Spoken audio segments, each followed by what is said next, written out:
Honey, I love you. I think you're a terrific girl, but you have clothes like a fucking dickhead.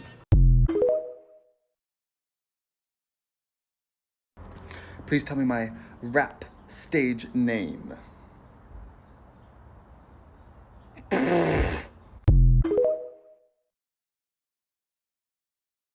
Yo, watch this.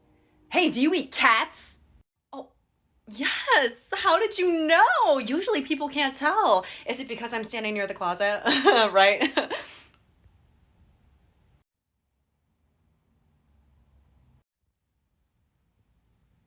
Oh, you were being racist. 私今東京にいるんだけど、昨日日本の友達とマックに行ってきたのね。で、私オーダーするとき、ハンバーガーとバニラアイスクリームお願いしますって言ったのね。で、私の友達私に、は？お前、カナダ人じゃないの？なんでハンバーガーなんて言ってんの？ Bro! He is out of his mind if he thinks I'm gonna be ordering like this. ですね、ハンバーガーとバニラアイスクリームお願いします。That's what I thought. Sounds stupid as shit. The idea that you got some potential to live up to is made up.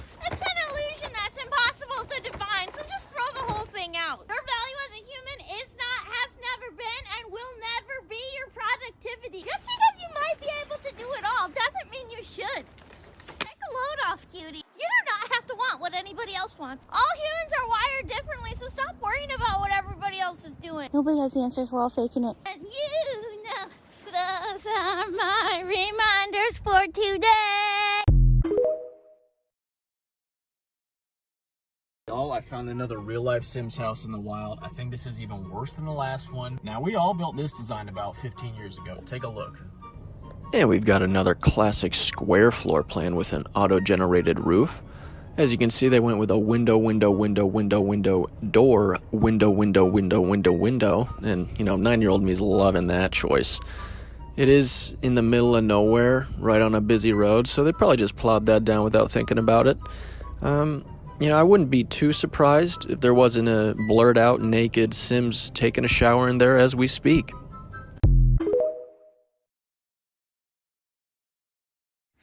Okay, what's my ADHD green flag? What am I going to say yes to regardless? I love this one. I love it. Let's go. Let's go. We'll build your IKEA furniture. Oh my God, I will. I literally will build it better than any of you. Okay, I really like this filter, so I want to go again because it's just like positive. I like it. What's it going to be? Has mastered the art of winging it. It's true. It's true. I'm winging it right now. I don't even know what the point of this video is. But we're going to go one more because I have shit to do and this is distracting me. Let's go. Has never been called predictable. That's true.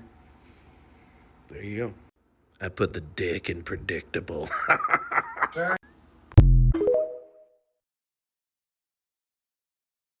I'm an aircraft mechanic and this is an Airplane Fact with Max. Today I'm in front of an aircraft's engine and behind me you'll see these fan blades.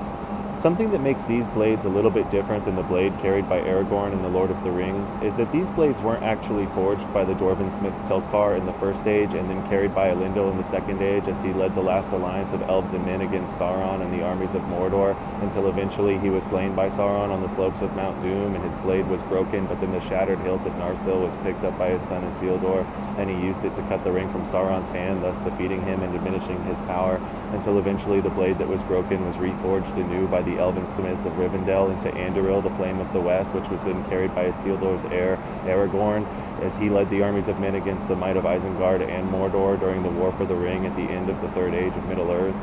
But these blades are made from titanium, and I think that they're pretty cool. A Jell-O poke cake from '79. So there's two crazy things about this cake. One being, well, it's a cake with Jell-O set inside of it. Second being, it's found in my new cookbook, Baking Yesteryear, coming out this July everywhere books are sold. What? Yeah, this is not a joke. This is a book announcement. No! You should pre-order. Start with 3/4 of a cup of vegetable oil, 1.5 cups of sugar, 4 eggs. Oh, the nerve! I know what I'm doing. I have a cookbook. Whisk. Dry ingredients are 2¼ cups of flour, pinch of salt, a teaspoon of floof powder. Then we alternate mixing dry to wet with a cup of mojo Then into a 9x13, 350 for about a half hour. Then over 3 ounces of any flavored Jell-O goes a cup of boiling water. This is the first time I'm using raspberry.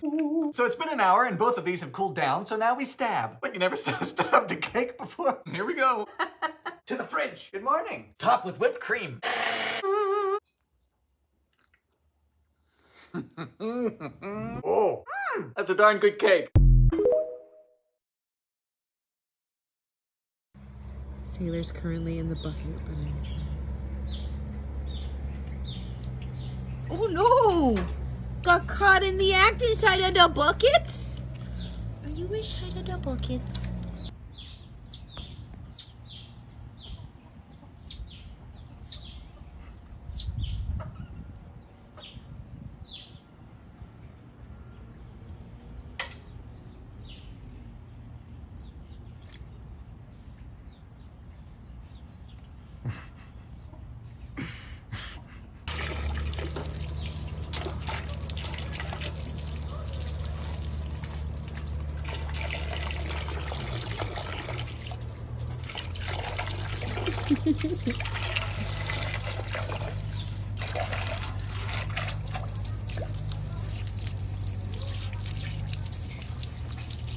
Trying to catch the water.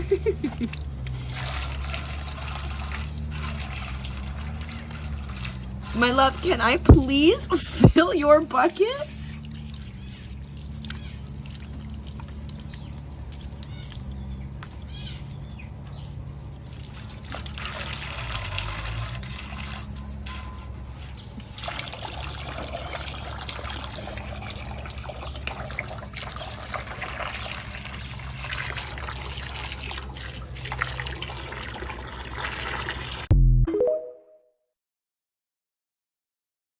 You've probably never heard of this place, but there's really only one thing you need to know about. There's mountains on this side and mountains on that side. On this side, we got the Rockies. Rockies are really big. It's where all the hippies live. And on this side, we got the Appalachians, which are slightly less really big, where all the other hippies live. Do you know that the Appalachian Mountains were once the size of the Rockies?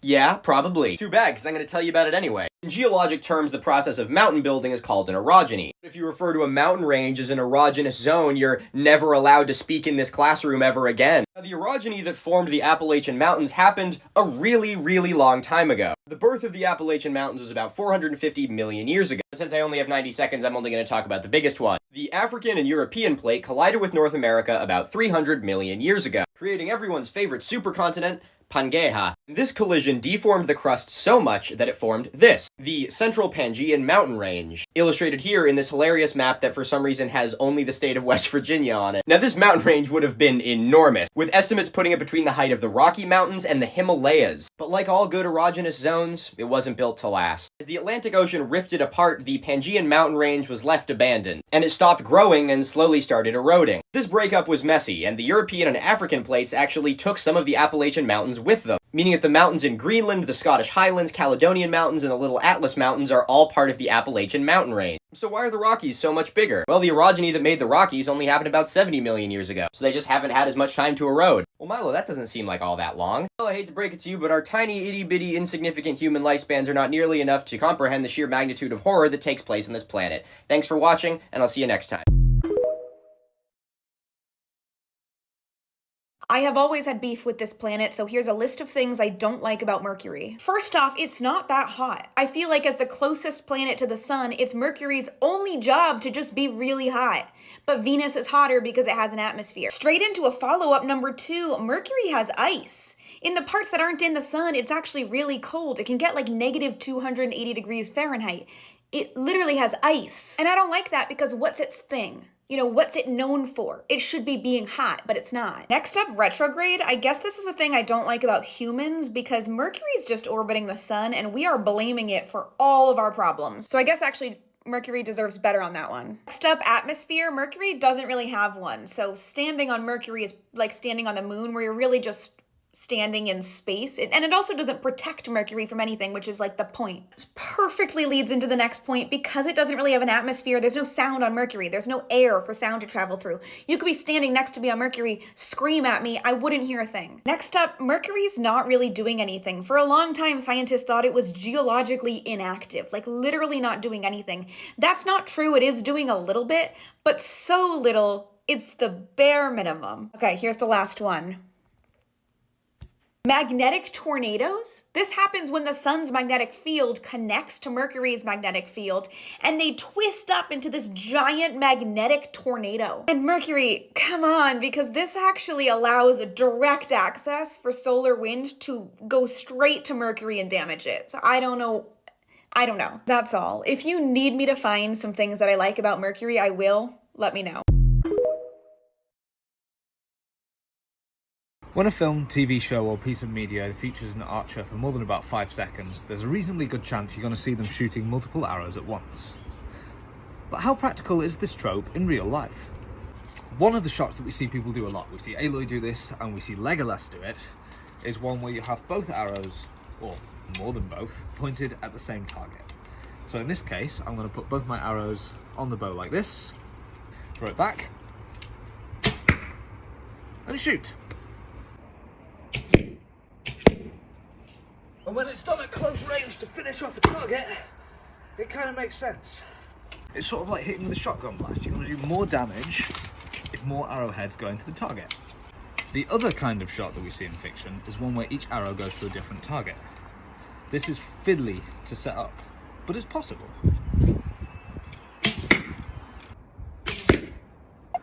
How you do this is going to depend on the kind of bow you got. If you have a traditional one with no arrow shaft cut out, you just put one arrow either side. The downside of this approach is that I've got a set spacing and a set trajectory. Changing that for moving targets is going to be incredibly hard. It's worth bearing in mind that a bow's draw weight is fixed, so if you spread the energy across twice as many arrows, each one is going to have a bit less force.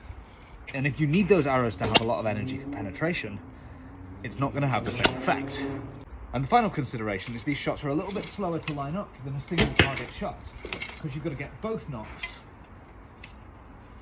on the string before you can shoot. So whether it's worth doing is going to depend on the power of the archer's bow, the speed of their reflexes, and of course how many arrows they've got. Most of the time, in the heat of battle, a shot like this wouldn't be worth the time taken to line it up. But under the right circumstances, you can make it work.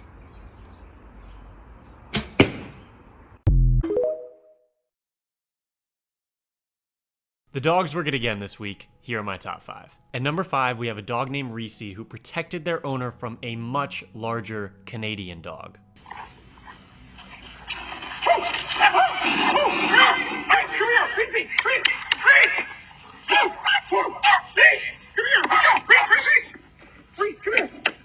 At number 4, we have Charlie. I have seen many well-timed dog photos in my day.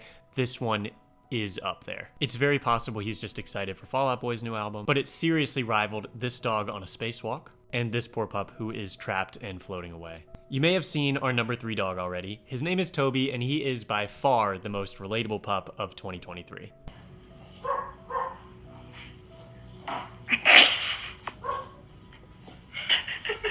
Woke up, took one look at the state of things, and immediately chose unconsciousness. At number 2, we have Little Buddy. Little Buddy disappeared from his home more than 5 years ago. His owners never forgot about him, and this week he waltzed into the Midwest Animal Rescue in Raytown, Missouri as a stray. Thanks to a microchip, his owners were identified in a small town about 4 hours away. So good to see you. You're so much older than you were when we had you. Before we get to our number 1 dog of the week, we are somehow almost at 1 million followers, so if you're enjoying this content, click the button and help us get there. Our number 1 dog this week is a Cane Corso named Vazia. He served for many years in the Marine Corps Recon Platoon of the Armed Forces of Ukraine. For months, he lived in a dugout alongside other Ukrainian soldiers. He was their friend, mascot, and genuinely valuable partner. One day, he disappeared and using a drone was found trapped in barbed wire in Russian territory. It was virtually impossible to try to rescue him, but it turns out they didn't have to. Vazia chewed off the paw that was stuck and returned home on 3 legs. He was quickly honorably discharged and evacuated by his platoon. Vazia is enjoying his retirement, and the big news, he just got a brand new prosthetic paw.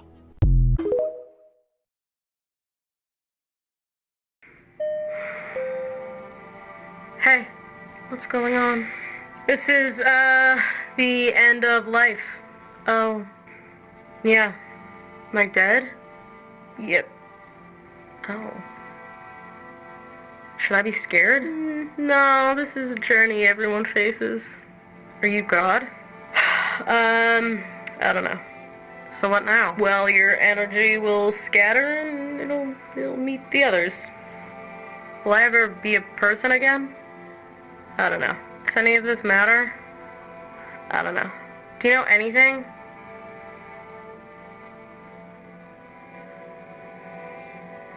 What's the meaning of life? I just told you I don't know anything, and then you asked me what the meaning of life is. The meaning of life is whatever life means to you. So it's mostly just personal interpretation. Yeah, like pretty much all things. There are a lot of people who dedicate their lives trying to find a definitive answer. Yeah, that's like chasing a ball that's still in your owner's hand. Sometimes I feel like I spend too much time focusing on insignificant things. You did. Everyone did. Insignificant moments are the building blocks of being human. All we have are insignificant moments. People should focus less on trying to find a meaning to the universe and focus more on enjoying a really good cup of tea. Yeah, that sounds way better. I guess I hope I didn't waste too much time getting wrapped up in existential dread. No time spent living is time spent wasted. Insignificant experiences are the building blocks of being human. You're catching on. So is this the universe? Yep. I thought it would be bigger. Too stuffy for you? Yeah, what's the square footage? Infinity. Not bad for the location. Yeah. And there's a lot of parking. So, what now? Do you want me to read your horoscope? Sure. It says, it's a good day to start a new adventure. Does it actually say that? Does it matter? No. Exactly. Cool.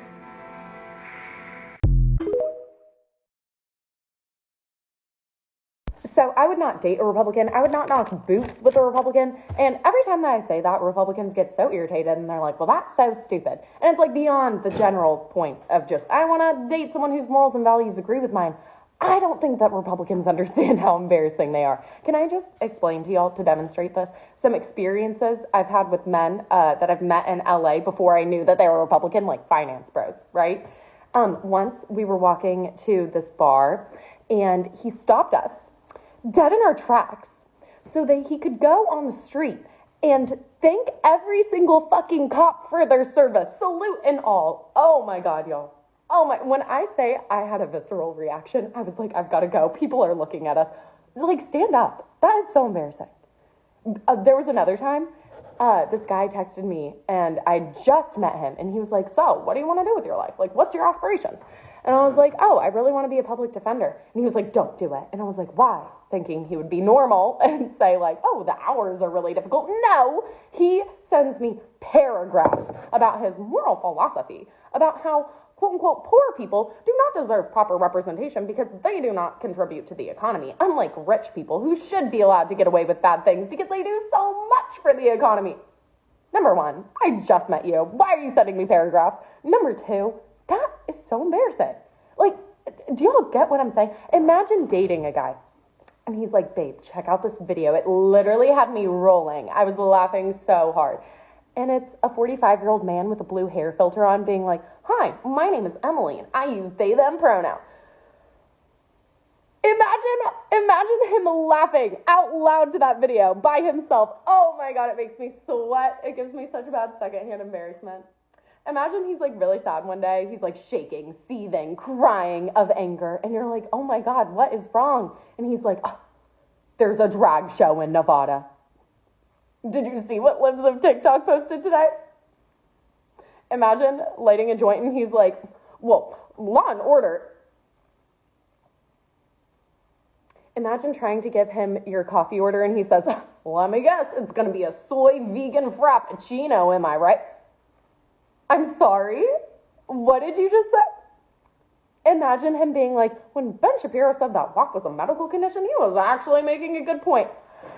Someone needs to let them know. People aren't always offended. Sometimes you are very embarrassed. Rail workers warned us about disaster like this. I heard firsthand months ago about the corporate practice of precision scheduled railroading. Precision scheduled railroading is shorter staff, longer hours, longer trains, less safety, less maintenance. Do I have all that right? Oh, you got it all right. I Okay. mean, a lot of the derailments that you're seeing on national TV is one of a few things. It's lack of maintenance on the track, where they've cut the track gangs too short and they can't get out to fix it, or they've cut the carmen's, which is the union that works on the rail cars.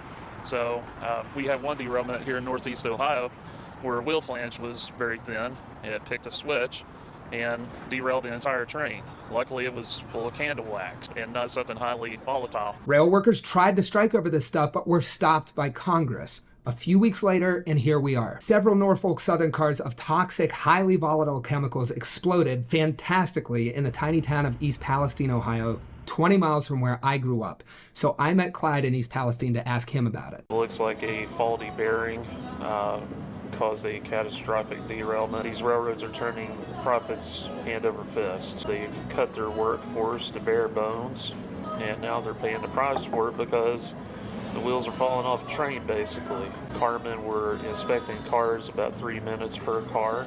That's always been the industry standard. Now it's 90 seconds per car. Is that because of PSR? Yes, it's a rush job right now, and these guys are under pressure. I mean, they're working men and women, and if they don't hurry up and get this car done, they're going to be fired. Great points. So I went to a press conference with Norfolk Southern and Ohio Governor Mike DeWine to ask them about this. What could Precision Scheduled Railroad have to do with the axle failure that caused the derailment? I have no idea. That's a mechanical issue. Precision Scheduled Railroading is a management process. Not a great answer, and that's probably because Norfolk Southern let a worker take the fall, rather than a single corporate executive showing up in the town that they polluted to be held accountable. You see, Wall Street owns Norfolk Southern. 74% of shares are owned by a who's who of infamous hedge funds, and this is the business model that they demand. Profit at any cost. And disaster like this is simply a cost of doing business. They cut everything, make all the money, and pay off disasters in tiny flyover towns from the profit. But instead of answering for any of that, they're betting that the corporate media, under the same pressure for extreme profit as railroads, will only ask questions about how much cancer people will get and not why this preventable disaster happened.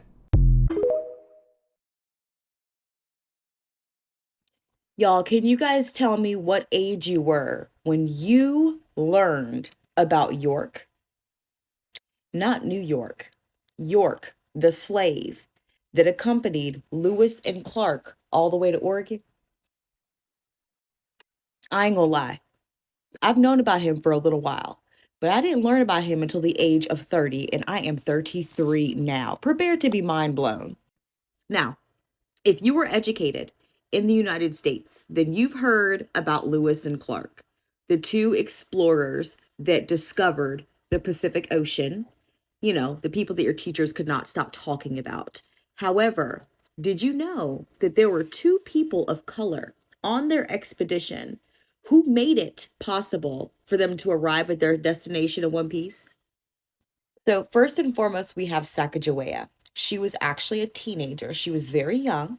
However, she was married to an older French fur trader. She met up with Lewis and Clark and his gang at around the South Dakota, maybe North Dakota area, joined them from there, helped guide them to Oregon, and then back again. She was pregnant when she started this journey with them, and she actually gave birth on that journey, had her baby on her back, and was guiding these guys on foot. Savage. And then we have York. We don't know his last name. He was a slave. However, he was born around the 1770s, and he belonged to William Clark's father. When his father passed away, York and his family was then passed to William Clark. So let's fast forward to 1804. William Clark decides, hey, you know what? Me and my friend, we're going to go see what's out west, past the Mississippi. They bring York with them. York happily obliges, and he stays with them the entire time. Many historians have stated that that journey would not have been successful without York being there. He was an amazing hunter. He was about 6 something and 200 pounds, extremely strong, but also very loyal.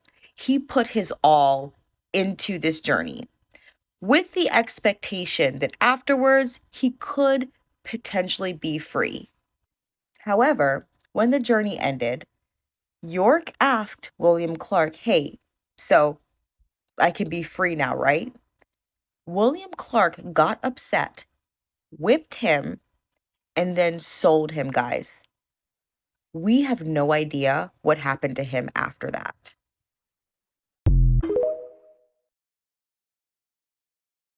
Why does Black Pride come off as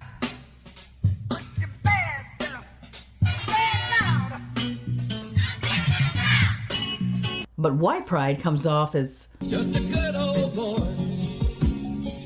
never meaning no harm. This is Dara Star Tucker, and this is The Breakdown.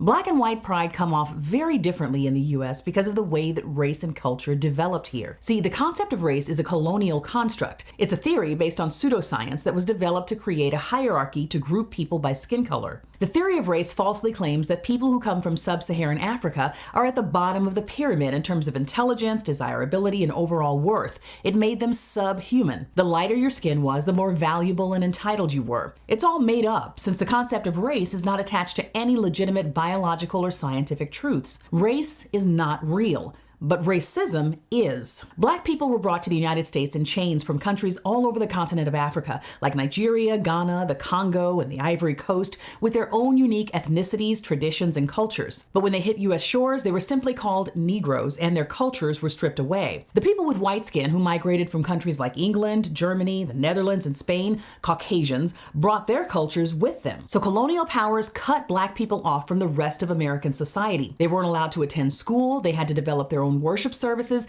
and their own social framework, but they were also cut off from their cultures of origin. They weren't allowed to practice their religions or speak their languages of origin, and their social customs from their homeland started to fade over time. So what do you think they did? They began to develop a distinct culture of their own. This is what's known as Black American culture. Blackness in the US is not just a color or a racial grouping based on pseudoscience. It's a culture. It represents triumph in the face of extreme adversity. It's something to take pride in. If you're a white person in the US, you can probably trace your ancestry back through many generations.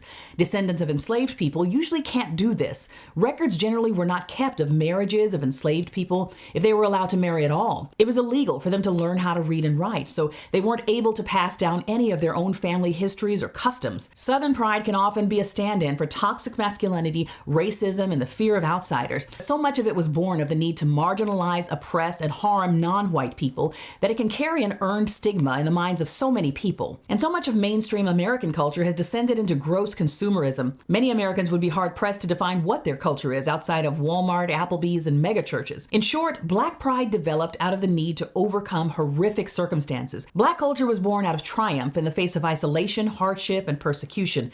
It's pride that's tied to achievement. Things like Irish pride, Italian pride, Scottish pride, they're attached to culture and should be celebrated as well. But white pride? Well, that's simply a celebration that you were born at the top of a phony racial pyramid, and it carries all of the ugly baggage that comes with that complicated history in the United States. To learn more about this topic, visit the reading list at the link in my bio.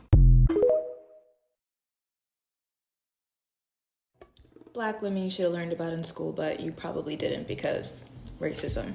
Let's talk about the St. Louis native who became an international superstar, a spy for the French in World War II, and spoke with MLK at the March on Washington. Let's talk about Josephine Baker. Josephine Baker was born Frida Josephine McDonald in St. Louis, Missouri in 1906. Now, she had a pretty rough childhood. She started working at the age of 8, and by the age of 15, she had already had 2 failed marriages. However, she would keep the last name of her second husband and go by Josephine Baker until her death. After the East St. Louis race riots broke out in 1917, Josephine decided to move to New York City to pursue a life in the arts. Josephine enjoyed moderate success in the United States, but it wouldn't be until she moved to Paris at age 19 that she would really skyrocket to superstardom. In Paris, racism wasn't as much of a deterrent, and her Danse Sauvage act and infamous banana skirt moment would really skyrocket her to success. I mean, she was a black woman who was free in her sexuality. She was being funny and quirky and cool, but also super sexy and edgy, and it really was just new and refreshing for French audiences who weren't used to seeing black people in this way. Josephine was way more free in France than she was in the United States. I mean, although she did still experience racism from fascists, she really just enjoyed being able to express herself as an artist. So it's the start of World War II, and counter-military intelligence head Jacques Abti is trying to recruit spies to figure out what's going on with Nazi Germany and the other Axis powers. At first, he was looking for men who could travel incognito, but what is less suspicious than a super fabulous international superstar? I mean, it's genius. Fame would be her cover. She could use her charm, her sex appeal to go to these Italian and Japanese embassy parties and get secrets from these unsuspecting men. Then she would report back to Abti and everything would be seamless. Okay, so she's the queen bee of espionage. She's seducing these men and getting these secrets, but where is she hiding this information? Girl, she was hiding it in her bra. She said, "My notes would have been highly compromising had they been discovered, but who would dare search Josephine Baker to the skin? When they asked me for papers, they generally meant autographs." The Nazis had occupied Paris, and Josephine fled to her chateau in the south of France, and there she was housing refugees. But y'all, the Nazis pulled up on her. They pulled up on sis, and she got questioned, and she just had to finesse for her life to get out of that situation. And it became abundantly clear in that moment that she needed to get her ass out of France. Abti phoned a friend, and General Charles de Gaulle orchestrated a way for Abti and Baker to flee to London via Lisbon, which was neutral. But it came with a caveat, which was they had to carry classified information with them. Between the two of them, they carried over 50 classified documents and secret intelligence. But my good sis Josephine was smart and wrote her information down in invisible ink on sheet music. Following D-Day and the liberation of Paris, Josephine Baker returned back to her beloved city, clad in a military uniform, and there she received a series of medals and honors that I cannot pronounce. Oh, and if you thought she was done, Baker would return to the United States in 1963 to speak next to Martin Luther King Jr. at the March on Washington. The fact that I didn't learn about Josephine Baker's espionage during World War II is super disappointing, especially because we hear about white war heroes all the time. And imagine how many black girls grow up feeling powerless against oppressive systems. But there have been women who have come before them that have paved the way, and it's our responsibility to make sure that we continue that legacy and know our history.